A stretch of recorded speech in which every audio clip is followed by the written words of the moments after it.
በዞኑ የተጀመረው የስፖርት ውድድር በስነ ምግባር የታነጸ ትውልድ ለመፍጠርና ተተኪ ስፖርተኞች ለማፍራት የሚረዳ ነው ሲሉ የጉራጌ ዞን ዋና አስተዳዳሪ አቶ ላጫ ጋሩማ ተናገሩ። ሶስተኛው የጉራጌ ዞን ልዩ ልዩ የስፖርት ሻምፒዮናና የባህል ስፖርት ፌስቲቫል በጉራጌ ዞን ወልቂጤ ከተማ ተጀምሯል። በዚህ ወቅት የጉራጌ ዞን ዋና አስተዳዳሪ አቶ ላጫ ጋሩማ እንደገለጹት ስፖርታዊ ውድድሮች የአብሮነትና የመቻቻል እሴት ከማጠናከራቸው በተጨማሪ ተተኪ ስፖርተኞች ለመመልመል ምቹ ሁኔታዎችን የሚፈጥር በመሆኑ ተጠናክሮ ሊቀጥሉ ይገባል ብለዋል። ስፖርት ወንድማማችነትን ይበልጥ የሚያጠናክር በመሆኑ ተወዳዳሪዎች የመጡበትን አካባቢ ባህል ለሌላው የሚያስተዋውቁበት ያላቸውን ቤተሰባዊነት የሚያጠናክሩበት መሆኑን እንደሚገባ አቶ ላጫ አስረድተዋል። እንደሚታወቀው ስፖርት ጤንነቱ የተጠበቀና በመልካም ስብዕና የታገዘ ዜጋን በመፍጠር የሀገራችን ኢኮኖሚ እድገትና ሁለንተናዊ ብልጽግና ሂደት ውስጥ ወደር የለሽ ሚናውን ይጫወታል።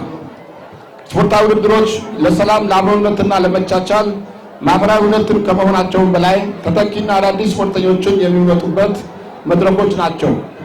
በዚህም በተጨማሪ የዞኑ ሕዝብ አብሮነትና ማህበራዊ ትስስር ለማጠናከር ጉልህ ሚና ይጫወታል። በመሆኑ የውድድሩ አመራሮችና ዳኞች ተወዳዳሪዎች የሚገባቸው ውጤት እንዲያገኙ ሙያዊ ስነ ምግባርና ስፖርታዊ ጨዋነት ልትመሩት ይገባል። ስፖርታዊ ውድድር የዞናችን ማህበረሰብ በተለይም ወጣቶችና ታዳጊዎች ስፖርትን ባህላቸው እንዲያደርጉ በማድረግ ጤናማና መልካም ስብዕና የተላበሰ አምራች ትውልድ እንዲሆኑ ከማድረግ ባሻገር በአገር አቀፍና በዓለም አቀፍ ደረጃ ተወዳዳሪና የሀገራቸውን ባንዲራ ከፍ አድርገው የሚያውለበልቡ ስፖርተኞችን ለማፍራት ትልቅ ዕድል የሚፈጥርም አጋጣሚ ነው። በውድድሩ ስፖርተኞች፣ የስፖርት ልዑካን፣ ተመልካቾችና ደጋፊ ልክ እንደ ወትሮ ጨዋነት በተላበሰና ፍጹም ሰላማዊ ወደ መልኩ ከ15 መዋቅር የመጣችሁ የአንድ ዞን ቤተሰቦች በመሆናችሁ እርስ በርስ ትስስራችሁን የበለጠ በምናጠናክሩበት የቆይታ ጊዜ እንዲሆንላችሁ ምኞቴን እገልጻለሁ። የጉራጌ ዞን ወጣቶችና ስፖርት መምሪያ ኃላፊ አቶ ሙራድ ረሻድ በመክፈቻ ንግግራቸው በ2017 በሆሳና ከተማ የተካሄደው የሁለተኛው ዙር የማዕከላዊ ኢትዮጵያ ክልል ልዩ ልዩ የስፖርት ሻምፒዮናና የባህል ስፖርት ፌስቲቫል ጉራጌ ዞን በ11 የስፖርት አይነቶች በጠቅላላው 23 የወርቅ፣ 25 የብርና 15 የነሐስ በጠቅላላው 61 ሜዳሊያዎች እንዲሁም 6 ዋንጫዎች ማግኘት ችሏል።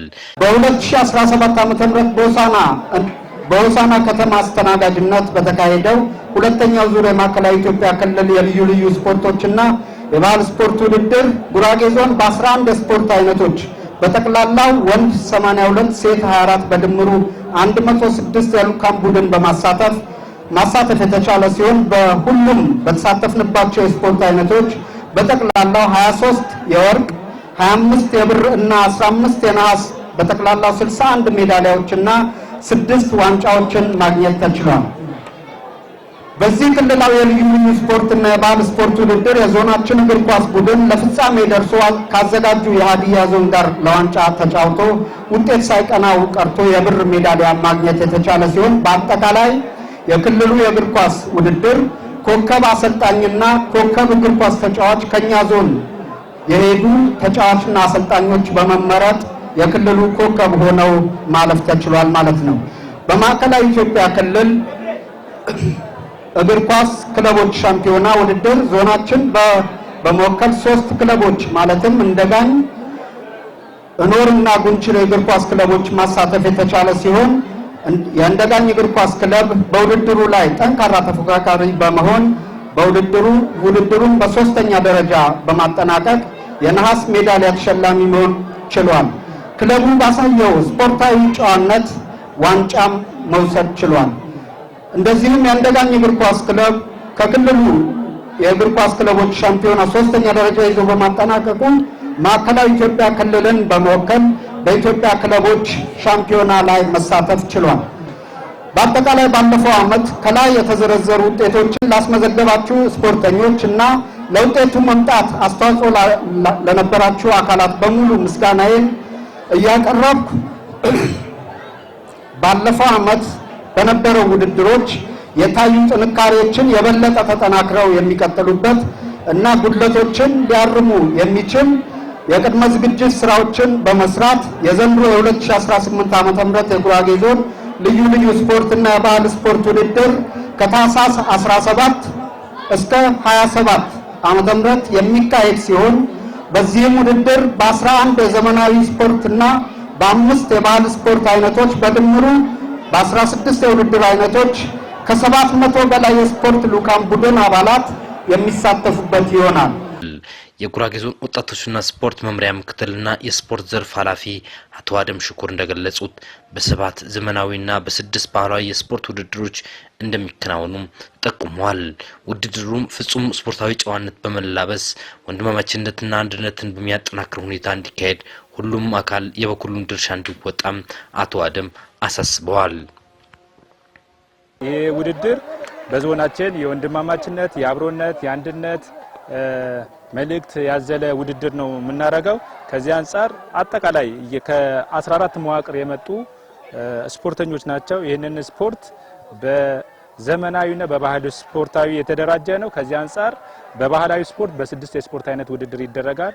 በዘመናዊ ስፖርት በ7 የስፖርት አይነት ይደረጋል። አንድ ደግሞ ፓራሊምፒክስ ስፖርት ይደረጋል።